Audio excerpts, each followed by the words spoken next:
Welcome to the Porn Reboot podcast, where you get practical tips to gaining control over your porn or sex addiction. We help ambitious men end their out-of-control sexual behavior with pornography, sex, and masturbation so that you can maximize your life, perform at your potential, and remain in control in the driver's seat, which is where you have to be in order to gain or maintain the success you want in life. I'm your host, J.K. Emezi, certified sex and porn addiction recovery coach. Welcome to the episode. Today I'm going to share 3 setbacks that will get in the way of you accomplishing your goals in 2026, and I will share the antidote to these 3. The first is distraction. Distraction is probably one of the first things that's going to hit you, and honestly, it's probably already affected you. Distraction is when you hear, I'm getting off track. And it may be anything. Maybe shiny object syndrome, maybe an emergency that you've had to deal with early in January. It's fine, whatever it is. But the antidote to I'm getting off track is stillness. It means slowing down. Because when you move too fast early in the year, you can get derailed. So what do? The first thing is brain dump. If you feel that too many things are percolating in your mind, pull out a sheet of paper. Do not do this into your phone. You can start with your phone and write it into your notes, but chances are you're going to forget about it. Whatever it is, put it all down on a piece of paper. Second, go back to your morning routine. You need a time for silence. Just sitting down with your cup of coffee or tea in the morning and just reflecting. Too many men wake up early in the morning, pick up their phone, and jump straight into the day. Some of you are doing quite good. You might have decided to not pick up your phone, but your mind is already spinning. It's already solving problems while you're brushing your teeth. So all those intentions of prayer, of meditation, of journaling, all of that goes right out the window within a few moments. Why? Because you do not know how to be still and quiet. What I do is I wake up in the morning and I sleep with earplugs in, but I keep my earplugs in throughout the morning. And I start with RPM, rise, pee, meditate. I immediately go to the cushion and just sit. And I don't think. I purposefully do not try to think. I just allow the thoughts to arise and pass. Or I observe my breath. Or I follow a guided meditation. Again, doing this in a routine manner day after day will save you from distraction. The second setback is disappointment. Disappointment is when you believe that you have been let down, and that can happen for any reason. The loan you were waiting for didn't come through. The person who you thought was going to support you through the year decides that they have other priorities. Something you depended on is no longer dependable. And the antidote for disappointment is what I call a plan for things when things don't go to plan.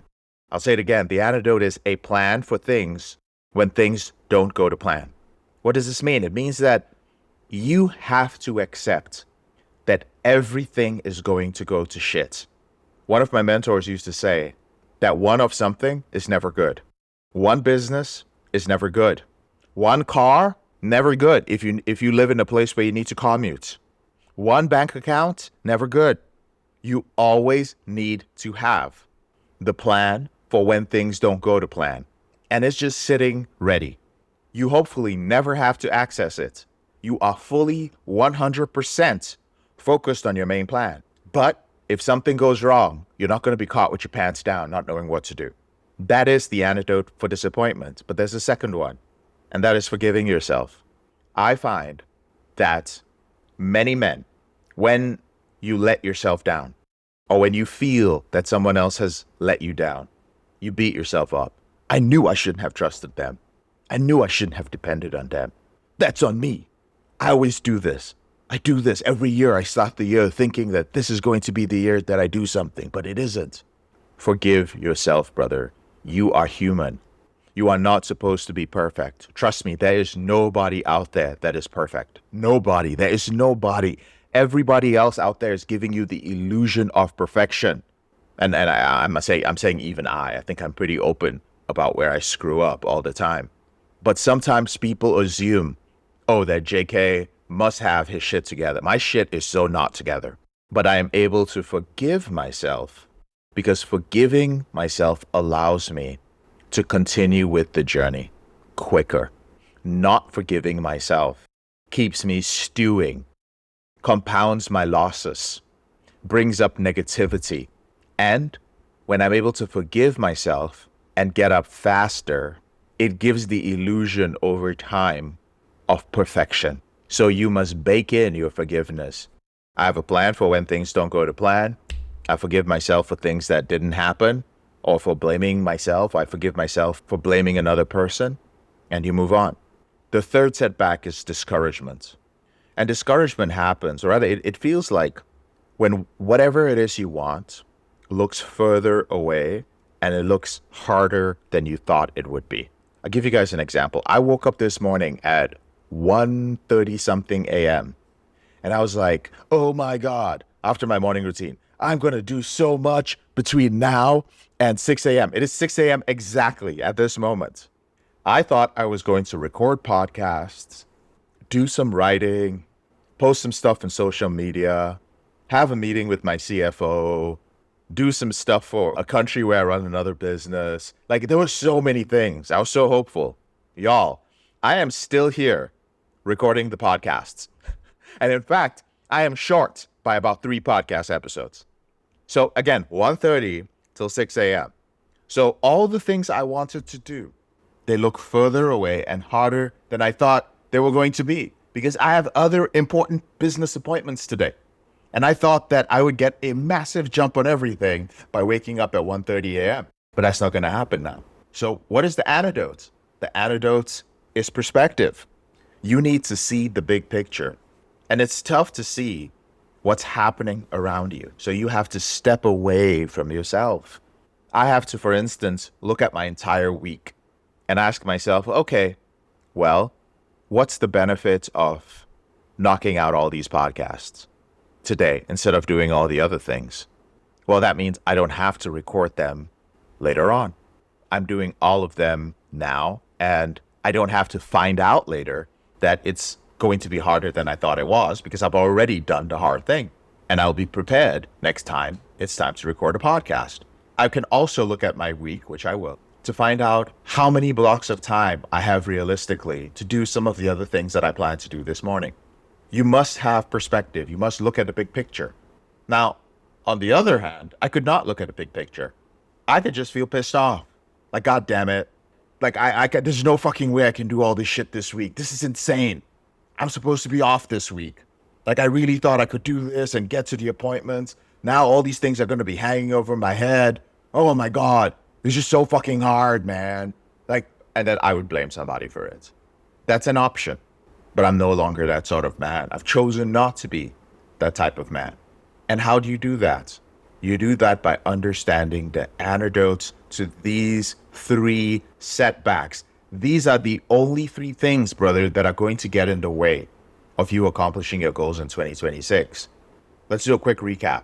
First is distraction, which is when you hear that I'm getting off track, when you start feeling that you're getting off track. The antidote to that is stillness and a brain dump. The second is disappointment. When you believe you've let yourself down or someone has let you down. The antidote to that is a plan for when things don't go to plan and to forgive yourself. And the third is discouragement, where the thing you want to accomplish looks further away and harder than you thought it would be. And the antidote is perspective, seeing the big picture by stepping away from yourself. And over the next few days, you know what I'm going to do? I'm just going to give you a few more tips that you can use to make sure that you don't let go of the goals that you have set for yourself for 2026. So for the next week, that's all we're going to cover. I'm JK, your brother in this struggle. Thank you so much for listening to this episode of the Porn Reboot podcast. I'll speak to you later on in the week. If you found this episode helpful, here are 4 ways I can help you with your out-of-control sexual behavior for free. The first way is to grab a free copy of my book, Confessions of a Porn Addict, 7 Secrets of Porn-Free Men at elevatedrecovery.org, or visit the link in the description below this episode. The second way is if you're not sure where to start, but you'd like to learn more about my team and I, if you'd like to spend time with like-minded professionals and business owners who are controlling their behavior, then join our free and confidential group, the Porn Reboot group on Facebook. There's a link to join in the description below this episode. The third way is if you need help right now because you have a burning issue, your behavior with pornography is hurting you mentally or emotionally, you're about to lose your relationship, you want to live up to your potential, be an authentic man, and free yourself from shame, guilt, and underachieving, then click on the link in the description below this episode that says free coaching call. And the fourth way is to leave us a 5-star review if you enjoy this podcast, so that we can reach more men who are struggling in silence and bring back the lessons we learn from coaching them to freedom.